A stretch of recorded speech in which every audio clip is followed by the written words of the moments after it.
윤성호고요, 부역장님. 부구역장이 다 했잖아. 부구역장 일어나야 되겠다. 둘이 같이 한번 일어나 보세요. 예. 박수 한번 하게 일어나 보세요. 예. 박수 한번 하겠습니다. 감사합니다.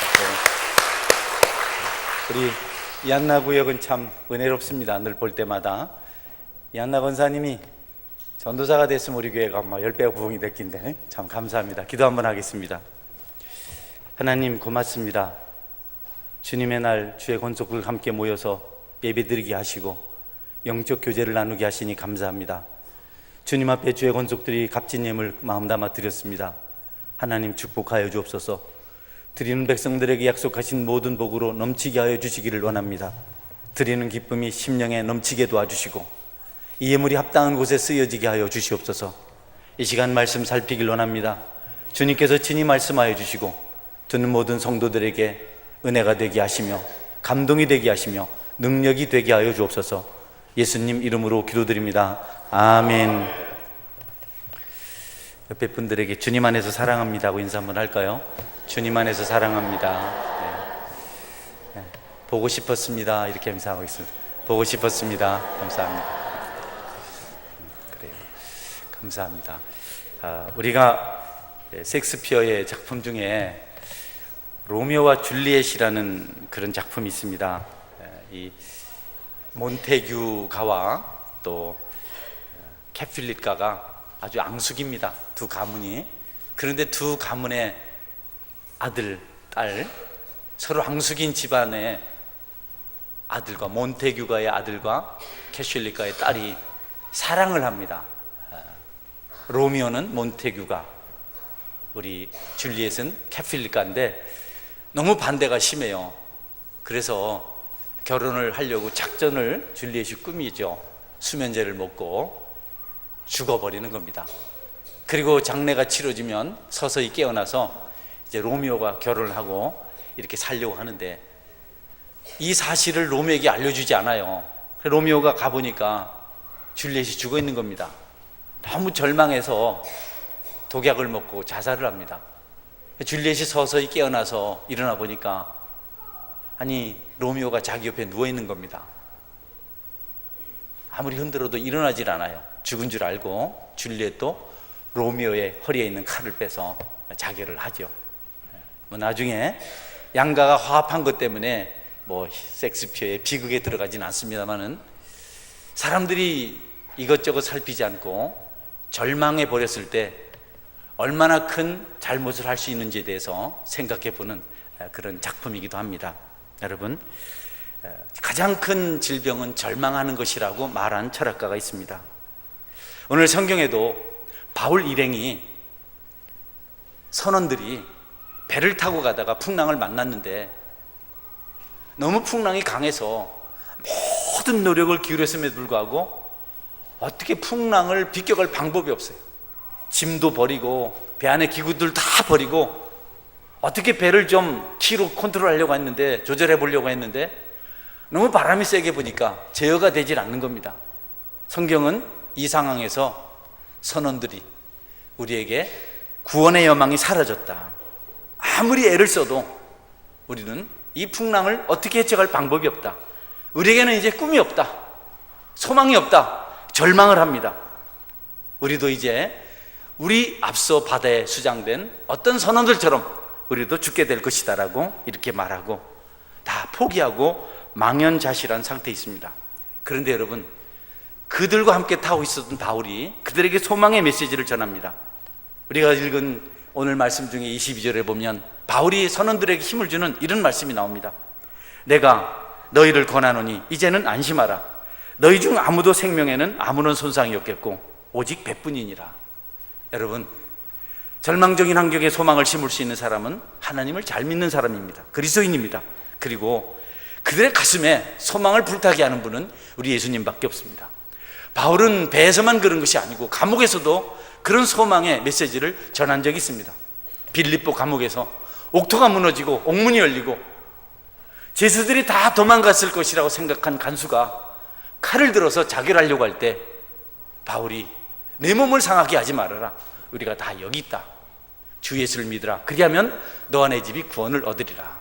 그래서 자결하려고 했던 간수가 셈을 얻어서 여러분 예수님 믿고 천국 백성이 된 것을 볼 수가 있습니다. 아무리 힘들고 어려워도 절망을, 소망을 버리는, 포기하는 그런 선택을 해서는 안 된다는 것을 성경은 우리에게 가르쳐주고 있습니다. 우리가 절망하게 되면, 낙심하게 되면, 포기하게 되면 우리 자신도 심각해지지만 우리 때문에 타인들에게도 고통을 가져다 주고 불이익을 가져다 주고 절망시키는 악을 범하게 됩니다. 대체적으로 그리스도인들이 낙심하게 되는 이유는 죄 때문에 그렇습니다. 우리 성도들은 가난도 잘 이겨냅니다. 어떤 실패도 이겨내기도 합니다. 그런데 성도들에게는 도덕적 수준, 윤리적 수준이 높기 때문에 그 수준에 못 미치는 행동을 했을 때 성도들은 절망합니다. 절규합니다. 내가 왜 그랬을까? 그리고 죄책감에 사로잡혀서 더 큰 죄를 짓게 됩니다. 죄를 죄로 해결하려고 술을 마시기도 하고 또 중독성이 강한 약물, 마약, 도박 이런 데 빠지기도 합니다. 그렇게 해서 현실을 도피하려고 생각합니다. 포기할 때, 절망할 때, 낙심할 때 찾아오는 문제죠. 어떤 사람들은 며칠씩 밥도 먹지 않고 잠만 잔다고 합니다. 여러분, 그럴 때 만약 그들이 소망을 가질 도움을 얻지 못하면 영적 질병, 정신적 질병을 얻기도 하고 심한 경우는 자살을 하기도 합니다. 우울증이 대체적으로 죄 때문에 찾아오는 것인데 아주 심각합니다. 사람들이 죄를 지었을 때 죄 문제를 제대로 해결하지 못하면 자신도 곤란한 형편에 처하게 만들고 다른 사람도 힘들게 만듭니다. 성경에 가인이라는 사람이 있습니다. 그는 큰 죄를 지었죠. 예배를 대강 드렸습니다. 하나님께서 정하신 방법대로 제사를 드리지 않고 자기 임의로 드렸습니다. 하나님은 피 제사를 원했는데 그는 곡물을 갖다 바쳤습니다. 정성이 부족한 것도 아니었습니다. 자기 마음대로 제사를 드렸기 때문에 그렇습니다. 그 제사에 실패하고 그는 곤고해서 견딜 수가 없었습니다. 쉽게 말하면 예배의 은혜를 못 받았기 때문에 그 심령이 답답해서 견딜 수가 없었습니다. 동생 아벨은 제사를 잘 드렸어요. 피의 제사를 드렸습니다. 은혜가 넘쳐서 행복했습니다. 가인이 그때부터 자신의 죄 문제를 해결하지 못하고 고민하다가 그 죄가 커져서 나중에 동생을 미워하고 그리고 동생을 들에서 돌로 쳐서 죽입니다. 여러분, 안타깝게도 인류 역사 속에서 죄보다 심각하게 사람들을 타락하게 만든 것은 없습니다. 사람들은 다른 모든 것은 극복해내는데 죄의 짐을 해결할 방법을 알지 못합니다. 그래서 이 죄를 미리 예방하려고 여러 시도들이 있었습니다. 나라마다 또는 바뀌는 정부마다 어떻게 죄를 좀 해결할 수 없을까, 예방할 수 없을까. 어떤 정부는 아주 강한 훈련을 시켰어요. 아주 혹독한 불량한 사람들을 잡아다가. 대만이라는 나라는 범죄자들을 다 자루에 담아서 비행기 태우고 가서 태평양 바다에 떨어뜨렸어요. 계몽운동을 열심히 편 정부도 있고 또 전자발찌 같은 거, 발찌 같은 거 만들어서 죄를 좀 사전에 방지하려고 그렇게 많은 노력했습니다. 그런데 그럴수록 죄는 더 악랄해졌지 죄가 없어지진 않았습니다. 지금 미투 운동도 죄 예방 차원에서 하는 거라고 생각을 해요. 계몽운동이라고 봅니다. 여러분, 미투 운동 이게 거의 성적인 범죄에 집중하고 있습니다. 심각하다는 얘기죠. 어느 시대든지 어느 나라든지 성적인 범죄가 만연하면 심판이 가까운 겁니다. 노아 시대도 그랬고 소돔과 고모라 시대도 그랬고 로마 시대, 폼페이 시대 거의 성적 타락 때문에 심판을 받았어요. 특별히 동성연애가 마지막 보루였습니다. 동성연애까지 용납이 되면 하나님은 그런 나라를, 그런 민족을 그냥 두질 않으세요.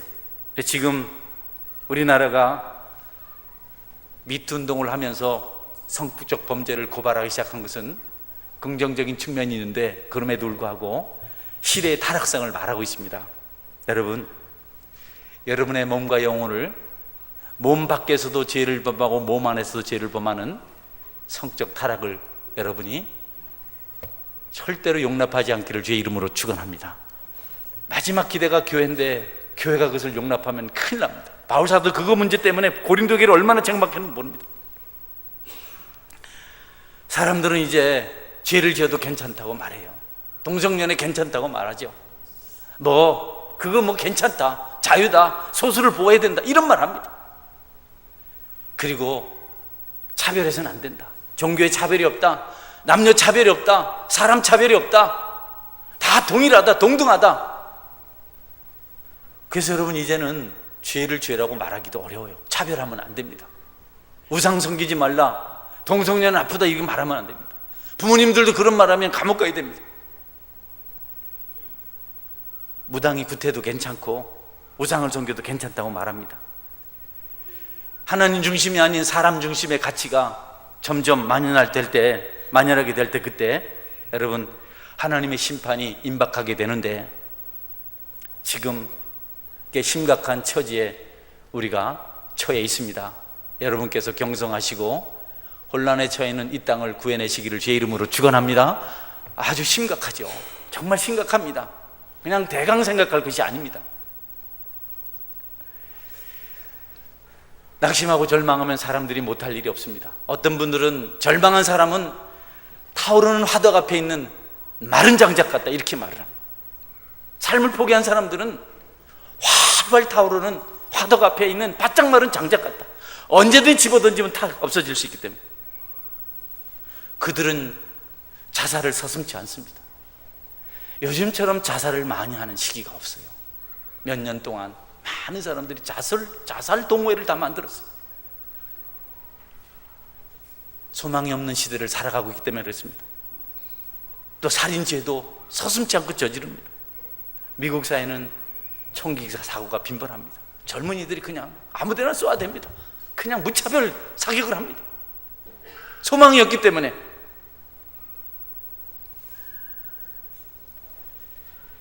사탄은 특별히 상처 입은 자들을 충동해서 절망하게 만들고 더 심한 죄를 짓게 만듭니다.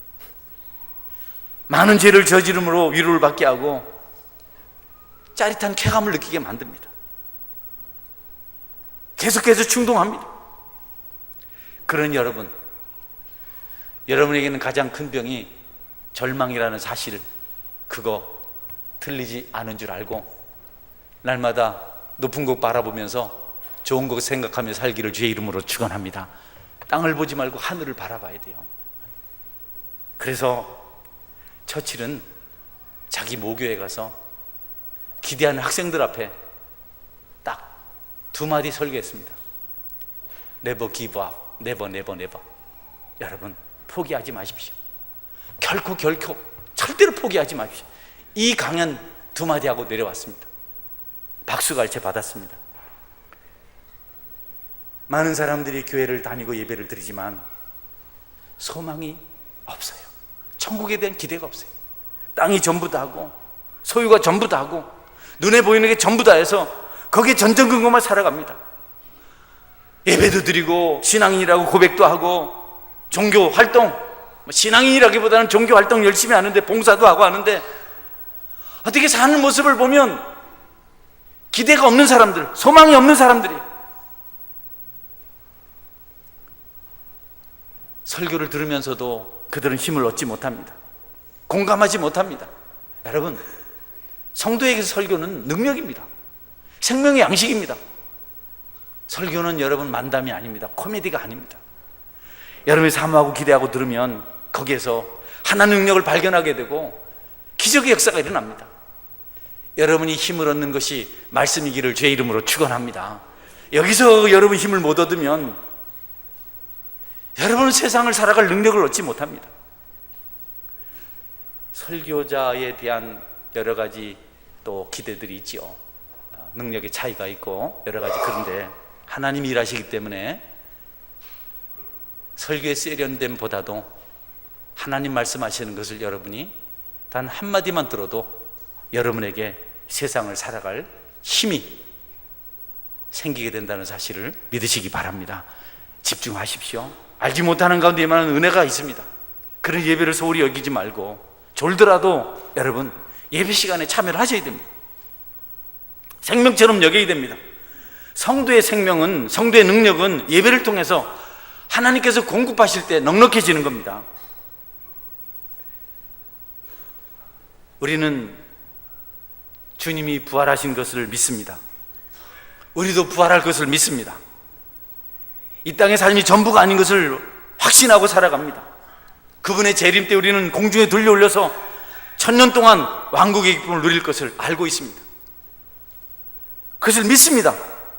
그러나 여러분, 그 믿음을 전혀 스스로 적용하지 못하는 사람들이 너무도 많습니다. 여러분은 예수님을 믿으십니까? 천국 소망이 있습니까? 그 여러분들은 힘이 있어야 돼요. 돈이 떨어져도 감사할 수 있어야 됩니다.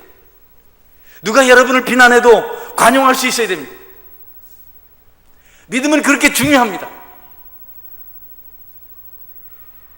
히브리서 11장 6절은 우리에게 늘 이렇게 말씀하고 있습니다. 여러분 같이 한번 읽어봅시다. 읽으면 시작. 믿음이 없이는 하나님을 기쁘시게 하지 못하나니 하나님께 나아가는 자는 반드시 그가 계신 것과 또한 그가 자기를 찾는 자들에게 상 주시는 이심을 믿어야 할지니라. 우리가 하나님을 믿고 하나님을 소망하기 때문에 절망적인 환경에서부터 승리의 노래를 부를 수가 있어요. 어려움을 겪지 않는 사람 아무도 없습니다. 경험하지 않고 살 수 있는 사람이 아무도 없습니다.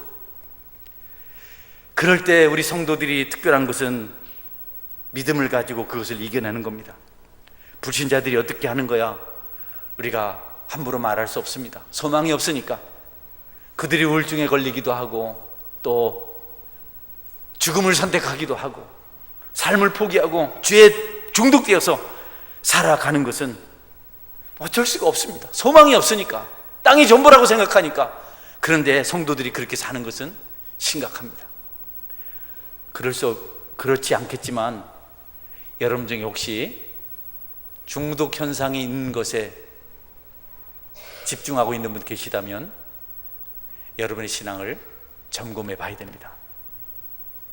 너무 인터넷을 즐긴다든지, 혹시 도박을 한다든지, 술을 자주 마신다든지, 흡연 따위를 한다든지, 쾌락을 좋아한다든지, 이런 상태에 있는 분은 여러분 성도로서 합당한 삶을 살고 있는 사람이 아닙니다. 성도들은 절대로 그런 것을 추구하지 않습니다. 그것이 얼마나 자신을 피폐하게 만드는지, 얼마나 병들게 만드는지를 알기 때문에 그런 걸 하지 않습니다.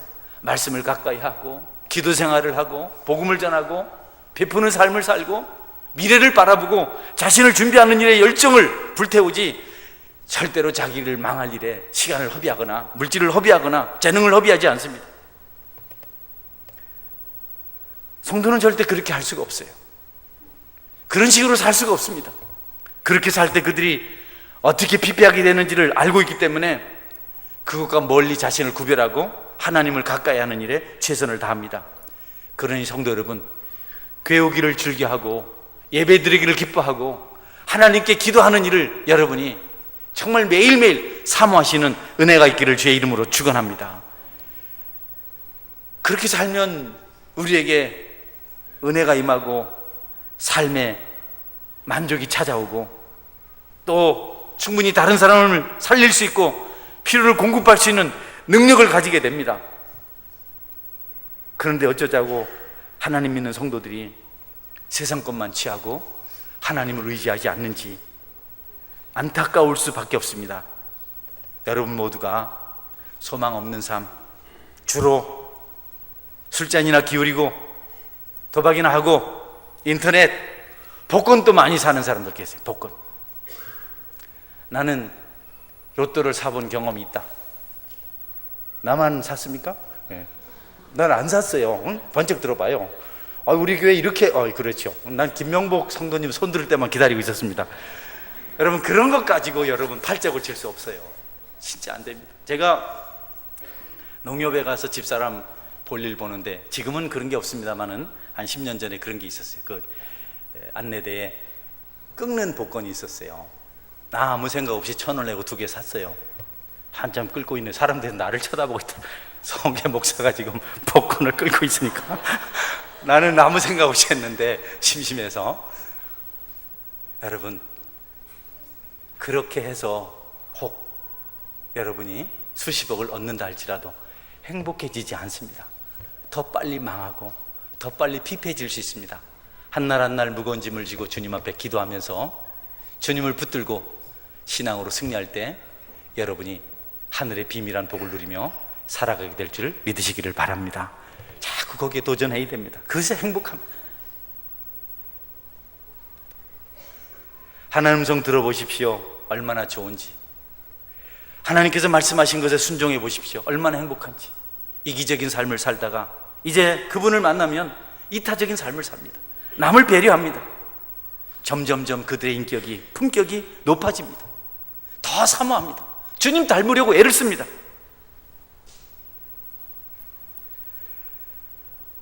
어린 소년이 교회에 와서 너무 말씀을 잘 듣습니다. 집중을 합니다. 어머니가 옆에서 감동이 돼요. 그래서 묻습니다. 얘야, 너는 어째서 그렇게 열심히 예배를 들을 수 있니? 어떻게 그렇게 내 나이에 이렇게 집중해서 설교를 들을 수 있니? 예, 어머니, 목사님이 그러셨는데요, 만일 설교 중에 내가 들어야 할 중요한 말씀이 있을 때는 사탄이 자기 졸개 마귀를 보내서 듣지 못하도록 모든 방법을 다 동원해서 방해한다고 말씀하셨어요. 그래서 나는 예배 시간에 한눈 팔 수가 없고 하나님 말씀을 듣는 일에 집중하지 않을 수가 없습니다. 그래서 나는 축복의 말씀을 들으려고 집중을 합니다. 여러분에게도 이런 은혜가 있기를 주의 이름으로 축원합니다. 귀를 기울여 보십시오. 하나님께서 말씀하십니다. 어눌한 목회자, 세련된 목회자가 능력이 아닙니다. 여러분을 사랑하시는 하나님이 예배를 만드시고 또 그가 어떻든 설교자를 세우셔서 예배케 하실 때는 여러분에게 주실 축복의 말씀이 있는 줄 믿으시기를 바랍니다. 너무 참 자기를 잘해주는 주인을 사랑하는 여종이 있었어요. 나이 든 그 주인이 너무 자기를 잘해주기 때문에 이 여종은 그 주인이 어쨌든 하나님을 만나고 천국 기쁨을 알고 천국 가기를 바라는 마음으로 큰 교회를 데리고 나왔어요. 그러나 이분은 귀가 어두워서 잘 듣질 못해요. 나이가 많이 들어서. 그래도 이 여종이 포기하지 않고 목사님의 설교를 뺏겨서 적어서 읽어드리고 보게 하고 소리쳐서 설명해주고 끊임없이 포기하지 않은 그런 노력을 합니다. 그런데 여러분, 놀랍게도 어느 날 하나님께서 이 연세 높은 주인을, 노인의 길을 열어서 그날 설교 말씀을 듣게 하셨습니다. 그리고 은혜를 받고 천국을 소유하게 되었습니다. 그 주인은, 그 노인은 집에 돌아가서 편안하게 자리에 누워서 천국에 갈 수 있었습니다. 포기하지 마십시오. 집중하십시오. 어느 날 천둥소리 같은 하나님 말씀이 귀 기울인 여러분에게 들려지는 기적이 일어나게 될 것입니다. 사모하는 자에게 하나님께서 절대로 포기하지 않는 은혜를 베풀어 주십니다. 능력을 주십니다. 성경은 부정적이거나 포기하거나 절망하는 것을 어느 곳에도 용납하지 않습니다. 성경 어디에 소망이 없다고 말하는 곳이 있습니까? 절망하라고 말씀하는 곳이 있습니까? 한 분 하나라도 찾아보십시오. 하나님 그렇게 말씀하신 적이 없어요. 환경이 아무리 어려워도 하나님 붙들고 소망 가운데 사는 사람은 반드시 열매를 얻게 돼 있습니다. 소망적인 말씀만 성경에 가득합니다. 성경이 그렇게 말씀해야만 아무리 가르쳐도 절망할 수밖에 없는 연약한 인생들이 힘을 얻을 수 있기 때문에 성경 도처에 힘을 내라고 말씀하고 있어요. 요한복음 6장 37절 말씀은 이렇게 기록합니다. 아버지께서 내게 주시는 자는 다 내게로 올 것이요 내게 오는 자는 내가 결코 내쫓지 아니하리라. 할렐루야. 하나님께 나와서 손해보고 돌아간 사람 아무도 없는 줄 믿으시길 바랍니다. 히브리서 7장 25절 말씀입니다. 그러므로 자기를 힘입어 하나님께 나아가는 자들을 온전히 구원하실 수 있으니 이는 그가 항상 살아계셔서 그들을 위하여 간구하심이니라.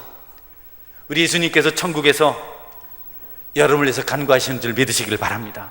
이 믿음이 얼마나 절대적인 것인지 마태복음 11장 28절은 이렇게 말씀하고 있습니다. 수고하고 무거운 짐진 자들아 다 내게로 오라. 내가 너희를 쉬게 하리라.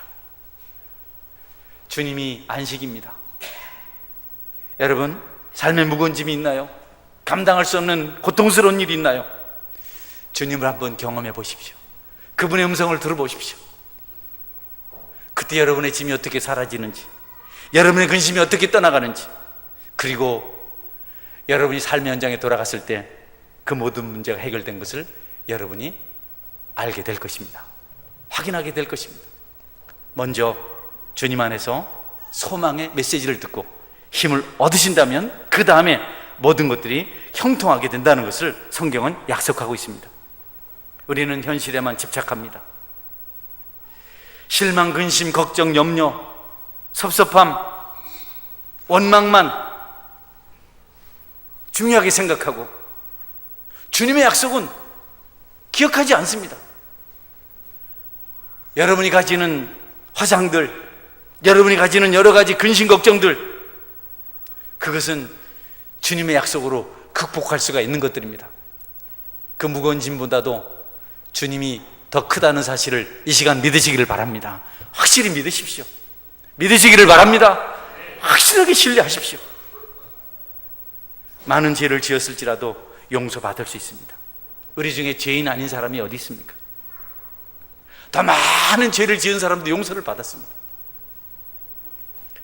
마태복음 11장 31절은 이렇게 말씀하고 있습니다. 그러므로 내가 너희에게 이르노니 사람에 대한 모든 죄와 모독은 사하심을 얻되 성령을 모독하는 것은 사하심을 얻지 못하겠고. 나는 해결할 수 없어, 나는 안 돼, 성령을 무시하는 거라고, 성령을 모독하는 거라고. 오히려 우리는 그 반대로 하나님께서 하시지 못할 일은 없어, 성령 하나님께서 하시지 못할 일은 없어, 나는 그분을 믿기 때문에 죄를 용서받았고 내 앞날은 형통하다. 여러분, 그렇게 할 때 하나님 기뻐하시고 성령 하나님은 그 믿음을 보시고 여러분의 길을 열어가실 것입니다. 그러니 우리가 하나님 붙들고 그 믿음대로 사는 일이 얼마나 중요한 일이 뭡니까? 한번 따라 하십시오. 나는 예수님을 믿습니다. 축복을 믿습니다. 용서를 믿습니다. 할렐루야. 네, 여러분 할렐루야 하면 안 되고 그때는 아멘 해야지. 응? 할렐루야. 네, 아멘. 이 일이 없으면 신앙생활이 의미가 없어요. 종교인입니다. 날마다 불공들이 가는 종교인이 지나지 않습니다. 하나님은 탕자가 돌아오는 것을 기뻐하십니다. 의인을 찾지 않고 죄인을 찾으십니다. 죄인들을 용서하시는 유일한 분은 하나님밖에 없습니다. 독생자의 십자가가 증거입니다. 하나님 우리를 사랑하신다는 사실을 우리가 알도록 하기 위해서 하나밖에 없는 독생자를 십자가에 내주셨습니다. 자기 아들을 아끼지 아니하시고 우리 모든 사람을 위하여 내어주시니가 어찌 그 아들과 함께 모든 것을 은사로 주시지 않겠느냐. 주님보다 귀한 분이 이 세상에 존재하지 않습니다. 은혜 받을 자격 없는 자들에게 은혜를 베푸시는 것, 그 은혜를 우리가 받고 살아가는 것, 우리가 생각하면서 감사해야 합니다. 소망 없는 자처럼 함부로 살아서 안 됩니다. 꿈이 없는 사람처럼 함부로 행동해서는 안 됩니다. 어제도 어떤 분과 대화했어요. 어렵게 시작했지만 하나님 축복받고 여기까지 승리했다고. 짧은 얘기했지만 그 고백 속에 힘이 있었어요. 여러분, 인생을 함부로 허비하면 안 됩니다. 특별히 청년들, 젊음의 때 삶을 잘 관리하십시오. 여러분 세상에 방탕하면서 보낼 시간이 없어요. 나중에 후회합니다. 하나님 앞에 준비하고 단정한 삶을 사셔서 여러분의 앞날이 미래가 보장되는 은혜가 있기를 주의 이름으로 축원합니다. 우리 성도들은, 청년들은, 특별히 믿음의 청년들은 머접하게 술이나 마시고 다니고 이런 표현이 그렇지만 연애 질이나 하고 그러면 안 되고 하나님 잘 믿고 자기 준비를 해야 돼. 나는 우리 정진우 청년을 요즘 못 보는데 기대해요. 마음이 참 좋은데 큰 그릇이거든요.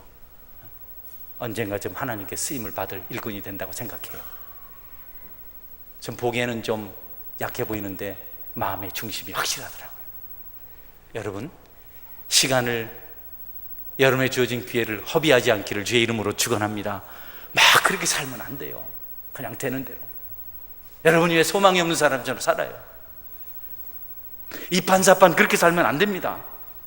시간을 합당하게 살아야 나중에 여러분이 하나님의 축복을 보장받을 수 있습니다.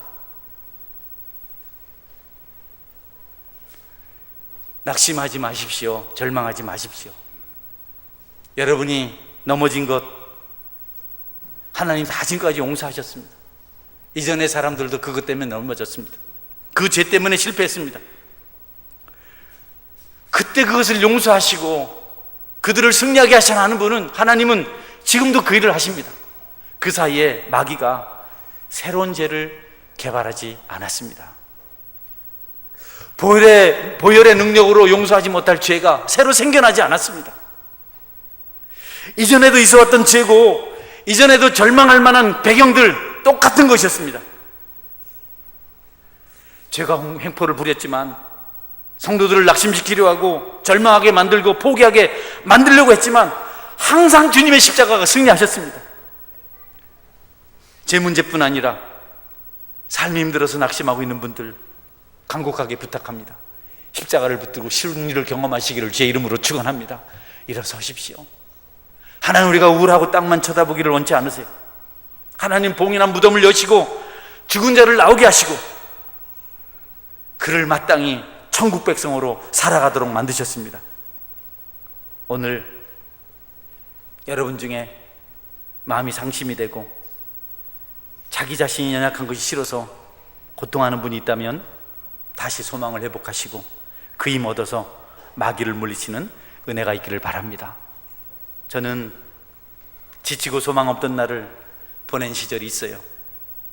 그런데 주님을 만난 후에 모든 것이 달라졌습니다. 너무 확실히 달라졌습니다. 엄청난 반전이 제게 찾아왔습니다. 그분의 손길을 경험했던 그때를 저는 잊을 수가 없습니다. 그때 그분이 나에게 주신 가장 큰 선물은 내 죄를 용서하는 것이었습니다. 주님을 알지 못할 때 저는 세상에서 할 수 있는 일들을 했습니다. 싸움질도 하고. 그런데 그것이 주님을 만나니까 가장 큰 불편한 것이었습니다. 나 같은 자가 어떻게 예수님을 믿을 수 있나? 나 같은 어디 교회에 나와서 예배를 드릴 수 있는가? 나중에 한 일이지만 다른 놈들은 더 나빴습니다. 그때 하나님께서 나를 만져주셨어요. 괜찮다고. 네 아픔 말고 내 슬픔 말고 너도 어쩔 수 없다고. 제 짐이 무거워서 견딜 수 없을 때 신음하는 기도를 들으시고 회개하는 자에게 주시는 평강 주셨습니다. 조금씩 더디지만 주님의 성품을 닮아 가게 되었습니다. 지금도 은혜를 잊을 수가 없습니다. 있는 모습 그대로 받아준 주님을 사랑하면서 그때 결코 잊을 수 없는 그 은혜 때문에 저는 지금도 목회자로서 교회를 섬기고 있습니다. 가끔 나쁜 사람을 보는데 그를 바라보다가도 나보다 나쁘진 않구나, 나보다 훌륭하구나, 나를 변화시킨 그분이 그도 변화시킬 것이라는 소망을 가집니다. 주님의 구원은 흔들리지 않습니다. 우리가 흔들립니다. 여러분, 우리가 흔들릴 때 우리에게 절망이 찾아옵니다. 저는 여러분들이 흔들리지 않는 확실한 신앙인의 삶을 살아가시기를 주의 이름으로 축원합니다. 하나님 못하실 일이 없습니다. 마지막 말씀입니다. 하나님이 못하실 일은 우리가 절망할 때 나타납니다. 우리가 절망하지 않는 한, 우리가 포기하지 않는 한 하나님이 못하실 일 아무것도 없습니다. 절망하는 것은 성령님의 능력을 무시하는 겁니다. 성령 하나님은 우리가 믿으면 모든 장애물을 제거해 주십니다. 마음 힘들고 굳어져서 지옥돌처럼 아주 단단할 때라도 우리가 믿을 때 성령 하나님은 우리를 솜처럼 부드럽게 만들어 주실 수 있는 분이십니다. 우리의 믿음을 더하실 수가 있고 우리의 죄를 깨닫게 하실 뿐 아니라 회개시킬 수 있는 분이 우리 성령 하나님이십니다. 그러나 우리가 낙심하고 그분을 찾지 않으면 그분은 우리에게서 아무것도 하실 수가 없습니다. 그러니 여러분, 그분 인정하고 믿으십시오. 그분을 높이십시오. 선원들처럼 구원의 여망이 사라졌을지라도 들려오는 복음의 메시지를 듣고 일어서십시오. 여러분 자신뿐 아니라 여러분 자녀들, 주변 환경들, 교우들, 그들에게 소리치십시오. 믿는다면, 주님을 붙든다면, 십자가로 의지한다면 그분의 보혈로 씻음받지 못할 죄가 없고, 그분의 능력으로 해결할 수 없는 문제가 없고, 그분의 도우심으로 온전해지지 않을 사람이 아무도 없다. 주님을 붙들고 주님 안에 살아가십시오라고 스스로에게 말하고, 낙심하는 자들에게 소리쳐 증거하는 은혜가 있기를 축원합니다. 아멘. 같이 기도하겠습니다. 여러분,